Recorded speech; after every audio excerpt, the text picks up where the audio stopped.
Alright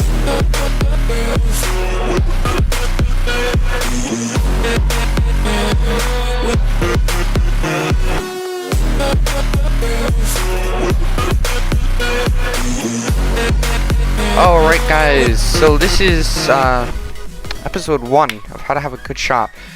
I just remembered I forgot my papers saying what the talking topics for this video are for. So I'm gonna go grab those. I'll be right back. Anyway, this is talking points for this video is location, theme, and size for your shop. 3 very important things.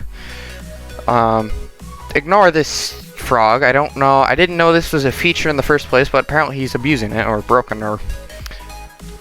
That looks wrong. It looks wrong. Honestly. Nobody stand in front of him, please, because that'll look stupid. Anyway, so this video is going to be about location, theme, and size of your shop. Part 2 is going to be layout, organization, and what to sell and buy. Part 3 is publishing, pricing, and name for your shop. So this is going to be a 3-part series. Hopefully you guys enjoy it. Anyway, so this is part 1, like I said. We're going to start with location of your shop. So right now you see people come into my island. They're like, where am I going? Everyone looks around front, then they look around back. They're looking around.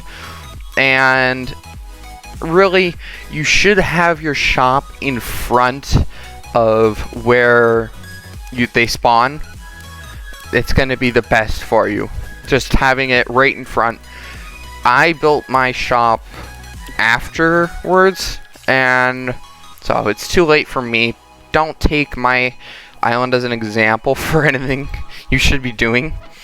I can get away with it because a lot of people have been to my shop before and they know where to look. And don't have your shop underground in a hole. Don't have it up a tree. Have it somewhere close to spawn. It'll make life a lot easier for everyone that comes to your shop, and they'll just know where to go and that sort of thing. Or have a few signs directing them where to go, but not like little itty-bitty signs. Like have a huge sign in the distance that says shop, but don't make people travel too far, because I mean, like a shop like this 600 sign, because you want people to know where to go. So the only problem is you don't want people to have to run around in order to find your shop. You don't want people to have to travel to get to your shop.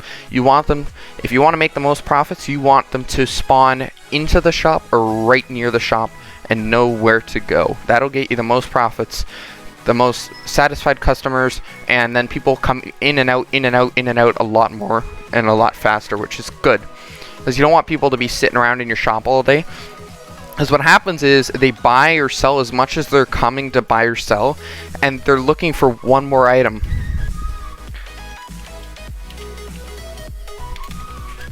But when they're looking for one item extra, they're lost. And I don't know, how am I supposed to explain this? But you want them to be able to find what they want to find really fast. So organization, we're going to be talking about that in the last episode, I believe. No, that's the second video, like layout and organizations. We'll be talking about that in the second video. But it's just really important to have a good location. That's your first step, and it's probably the most important step out of everything, is having a good location for your shop. Next, we're going to be talking about theme and size. Size, we'll talk about after, but it's basically just how big your shop is, that sort of thing. So for theme, I mean, like, are you going to have a limited shop? What are you going to focus on? Get a main focus for your shop. Mine is really good prices, or I try to at least. I can't say that I have good prices on everything, but I try my best to have good up-to-date prices and restock as often as possible. And that's why people keep coming back to my shop. That's the main reason, and that's why it works. You want to have a good theme that's consistent through your shop, or at least a section of your shop. If you're saying you're a limited shop, you can have a limited section that's all limiteds, and then you can have another section that is limiteds and all these other items that aren't limiteds. So you can just divide it up into sections as well, but just make sure you have a good theme that people are going to want to come to your shop for, and they're going to keep coming back. Your theme could just be a lot of restocking, a lot of stock. There could be a lot of items in every machine. There could be a lot of money in every machine. You could say AFK shop, or it's just, you have to have a good theme that people are going to want to come back and forth to, and they're going to want to keep coming back to your island. And always, this is the most important step of your island, pretty much, or at least second most important. If you want to have a good shop, make sure to have at least one area where they can see this is your island code, because if they don't know what your island code is, they can't come back, or they're going to be begging people to try and find out what your code is if they're really interested in your island. And so having a big sign would be really good, like code and then whatever your code is. That's really good way to get people to come back to your island, but I know not everyone can do it, so at least have a signed area where it says, and make sure it's pretty attractive area, like it's bright and flashy, or it looks nice with trophies and stuff. Make something that people will come over to every now and then, and they'll see, oh, the island code is a 96 LHS. That's an example. That's my island code. Don't put that there on your island, but you can if you want. I don't really care. It's just more people for me. Anyway, just keep that in mind.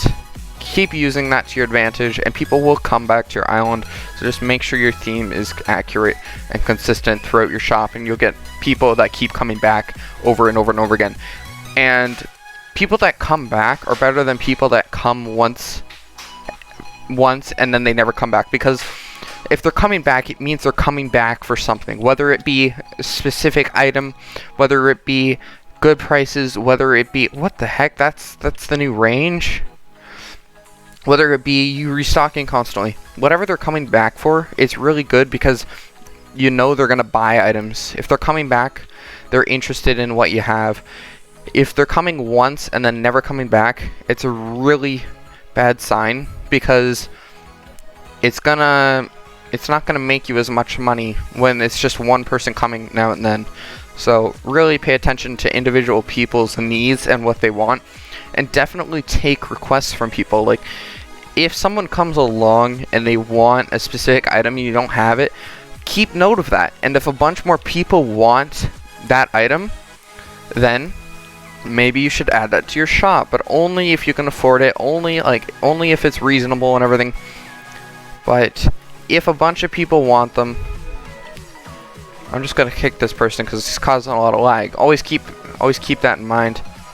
If people are causing a lag, or they're causing people to stay away from your shop, then you might want to kick them sometimes.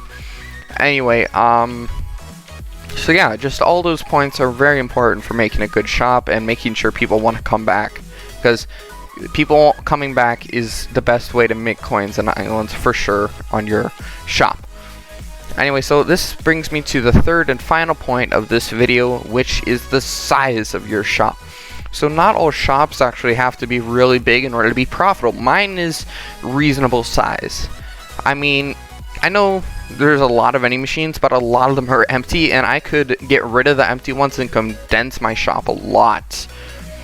My shop isn't a big shop by any means. It's a nice sized shop.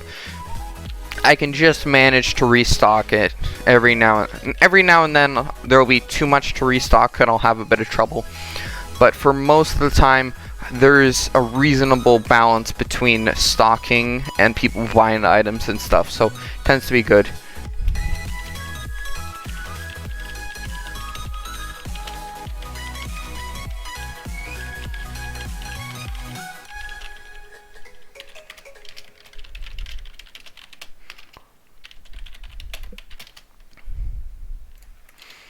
Anyway, so for size, I would definitely recommend starting with the smaller shop. I mean, I can't really recommend specific items to sell. You're going to want to start with smaller items that don't cost a lot to invest in, but I'll be talking about that more in the next video, so just keep that in mind and come back for the next video. I'll talk more about what types of items to buy, like if you have 1 million coins, what do you want to buy? If you have 10 million coins, what do you want to buy? If you have 100 million coins, what do you want to start buying and selling? I'll have information like that so you can make the best profits possible and have a good selection of items. So for size, like I said earlier, you gotta have a consistent theme in at least part of your shop, whether, like mine, good prices or limiteds or whatever it is. That will pretty much decide the size of your shop for you. Like if you're having a small limited shop, they're all very valuable items, then yeah, it's going to be a small shop and you'll probably make a lot of money out of it. It'll be easy to restock. Just keep in mind, the bigger your shop is, the more popular your shop is, the harder it is to keep everything stocked. So you gotta find balance between shop size and how often you want to restock it. And also by changing the prices, that'll change how often you have to restock it. Because if your prices are fairly high, like some of the huge shops you'll see, they've got really high prices and you're like, why are these prices so high? Well, the reason is because they have so many items, they can't restock everything as much as they want to be able to, or they feel like they should be able to.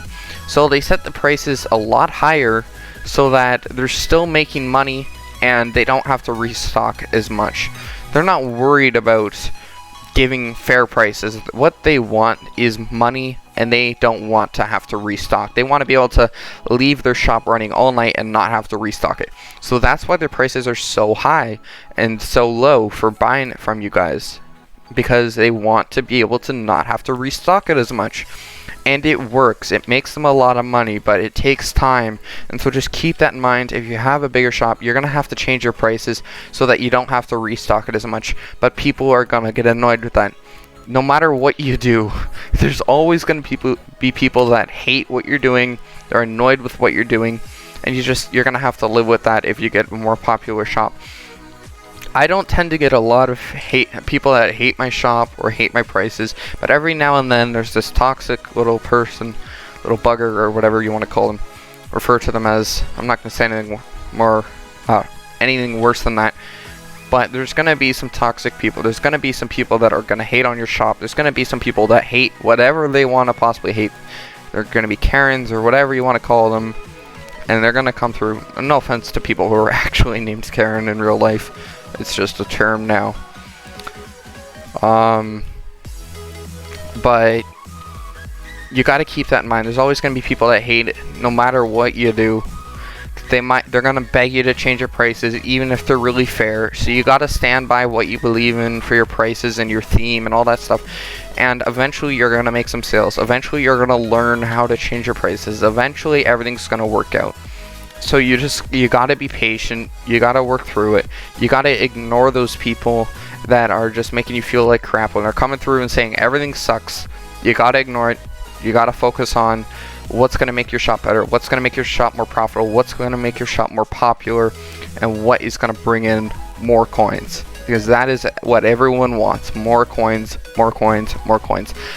I mean, I'm kinda guilty of that too. I'm at 108 million coins right now, so I can't say I don't like having a lot of coins. It's fun, it's great, but focus on what you want your shop to be represented as. If you want your shop to be really good prices, focus on really good prices. If you want your shop to be a compact shop with the most popular items, like items that get traded a lot, like berry seeds and stuff, advertise it as that.